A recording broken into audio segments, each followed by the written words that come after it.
been 1 year since our brilliant Brexit-delivering Prime Minister Boris Johnson was officially booted out of Downing Street. And with the Conservatives staring down the barrel of electoral wipeout with Fishy Rishi at the helm, I'm pretty sure the party regrets being swept up in the anti-democratic coup that toppled our best leader since Maggie.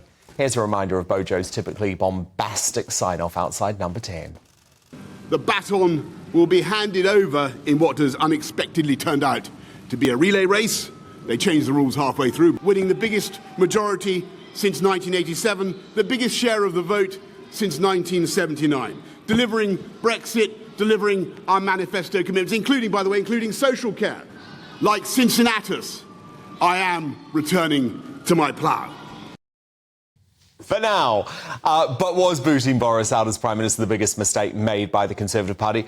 Who would be a better leader today, him or Rishi Sunak? Let me know your thoughts by emailing dan@gbnews.com. Vote in our poll at GB News on Twitter. But to clash on this now, I'm joined by the Boris supporter Annunziata Rees-Mogg, the author Ali Milani, and the writer and broadcaster Anna May Mangan. So, Annunziata, this was a terrible decision, wasn't it, by the Conservative Party in hindsight, when you look at where they are now in the polls? The polls are not encouraging. I think it was a terrible decision by the MPs to override the British public and their own membership. They decided behind closed doors that they didn't want Boris anymore. They didn't ask the people. They took no notice of what the members might or might not have wanted and got rid of Boris. They then immediately got rid of Liz Truss because the membership made the wrong decision, and we got Rishi by default. I think he's got to do a lot of work to rebuild the trust that was destroyed by that. That, you know, people didn't choose him initially, and he's got to prove he was worthy of it. That's hard to do. He's making strides in the right direction with the economy. Let's hope that there's a room for the people all across the country to feel the benefits of that. Otherwise, the election's not looking great for him. Now, Ali Milani, you're fascinating in this because you stood against Boris Johnson. You ran for the Labour Party in the Uxbridge constituency in 2019. So you know how popular Boris is with voters. I mean, that must have been really difficult running against him. I mean, actually, didn't the Tories do your party the biggest favour ever by booting such a fabulously popular leader? Well, I think it's important that we don't rewrite history. When Boris Johnson left office, look, the thing is, as I've learned, politicians will often look after their job first. And I think the reaction of getting Boris out of office was a result of the fear of the polls. Let's not forget Boris was calamitous in the polls by the end of his reign. No. It was really a nosedive. Ali, no, no.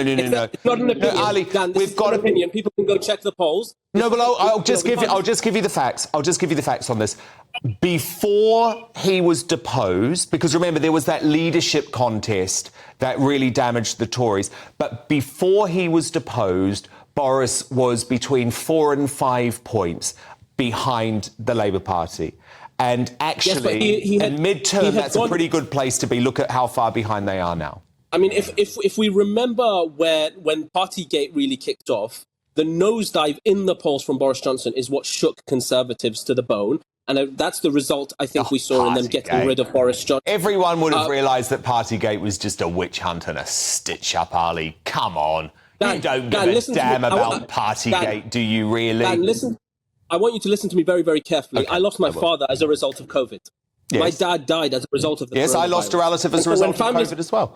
It's a terrible thing. And when families like myself tuned into the TV, when I couldn't see my mum when she had coronavirus, when I couldn't attend my own father's funeral, when we found out that the Prime Minister of this country, who had been telling people to stay at home, who had been telling people not to interact, who'd been telling people like myself to FaceTime into my father's funeral, were holding parties in number 10, he, at that moment, whether you're he wasn't at those parties, was he? Well, I've got pictures of him at those parties alongside Rishi Sunak. And the Privileges Committee found that he had misled Parliament as a result. No. That party, Ali, we've got to be careful about this. That party let's just be clear, that party, where Rishi Sunak also received a fixed penalty notice, was a surprise for Boris Johnson in the middle of the day on the bloke's birthday, which had been arranged by his wife, when he ate some dry sandwiches and had a glass of wine. In the midst of one of the worst pandemics our not a party, Ali. Not a party. Received a I just want us to stick to from the the police. Correct. I mean, it's the fact is they received a fixed penalty notice. Okay. Yeah, but so did Rishi Sunak. So did Rishi Sunak. Anna May Mangan, who do you agree with on this, Annunziata or Ali?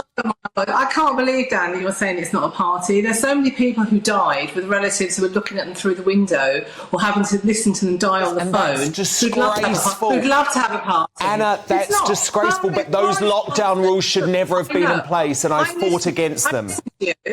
And I can tell that you're one of the deaf, dumb and blind followers of Boris Johnson. It wouldn't matter what he did. He himself said, oh no, it was Trump, wasn't it, who said that he could murder someone in New York and would get away with it. This is you being a devotee of Boris. He is a busted flush. He wrecked it for you. And do you know what I'm going to tell you now? I voted for him. I voted Labour all my life. Let Annunziata come in. Let Annunziata come in. Right. So, Annunziata, we're deaf, dumb and blind, apparently.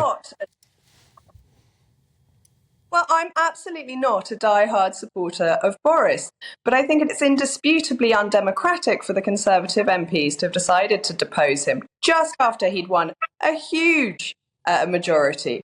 In 2019, he had managed to do extraordinary things very, very quickly, and then the pandemic hit. It wasn't up to the MPs at that point to get rid of him. The polls for the Conservatives have gone down since. And unfortunately, we'll never know what kind of real Prime Minister he'd be because it was such turbulent times. Such very Do you know what? I completely back that up. Anna May, I'll let you respond in 1 second. But I just want to make this point that I completely agree with Annunziata. Actually, I was highly critical of lots of the decisions that Boris made over the COVID pandemic. He deep down didn't want to lock the country down, but he was forced into it by those crazy people running that terrible organisation called SAGE, which should be abolished. But Anna May Mangan, to dismiss supporters of Boris Johnson, who won in a landslide, who delivered Brexit as deaf, dumb and blind. Do you not understand? This is why people are turning against the establishment. That sort of snobbery. He spaffed his chance. He rubbished the brand, the Tory brand, and now what we got with him and Sunak is a choice between typhoid and TB because neither of them are able to deliver. And people are sick of it. Okay. Let Ali come back in. Let Ali come back in. Fix immigration, get those pledges out and actually make them work, or there's no one to vote for. Well, I agree with that. But let Ali Milani come back in here, please, with the final word. Ali. I mean, look, I think the question you asked at the top of the hour is a very interesting one, and that is, was it an electoral problem getting rid of Boris Johnson? I think the fear was the nosediving in the polls. There's no doubt that Boris was a good campaigner, and Rishi just isn't. But the reality is the Tories didn't make a mistake in booting Boris out of Parliament. They made a mistake putting him into the number 10 to begin with, because he is who he has always been. And you know what? Whether we consider ourselves Tories or Labour, I would love for us for a second to just shed that skin and talk to each other as one Briton to another, one voter to another.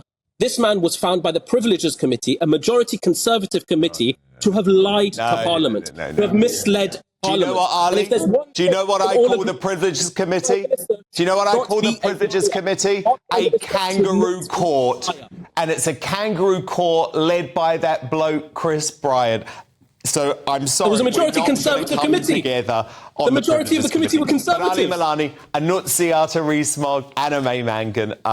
Very spirited debate. Thank you all so much. Who do you agree with 1 year on from Boris's removal from office? Who would you prefer to be Prime Minister, Boris himself or Rishi Sunak? Colin on Twitter writes, I still believe Boris is the only person who could save us from a Labour victory next year. Of course the MSM knew that, though, which is why they were so keen to get him out in the first place. Absolutely. I mean, Pippa Carrera, now the political editor of The Guardian, admitted that much.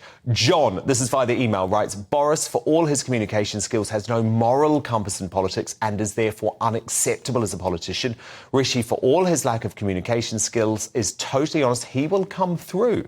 And Buffy writes, Sunak has failed to deliver on his 5 promises and, as far as I can tell, has done little of benefit during his 10 months in office. Bring back Boris.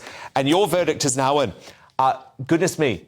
There must be a lot of you out there who are deaf, dumb and blind, according to Anna May Mangan. Can you believe that? Can you believe that that's what she thinks about us, who think that the democratically elected Prime Minister should probably still be Prime Minister? But anyway, that's because 88% of you say that you would prefer Boris Johnson as PM. Just 12% of you back in Rishi Sunak. Absolutely fascinating.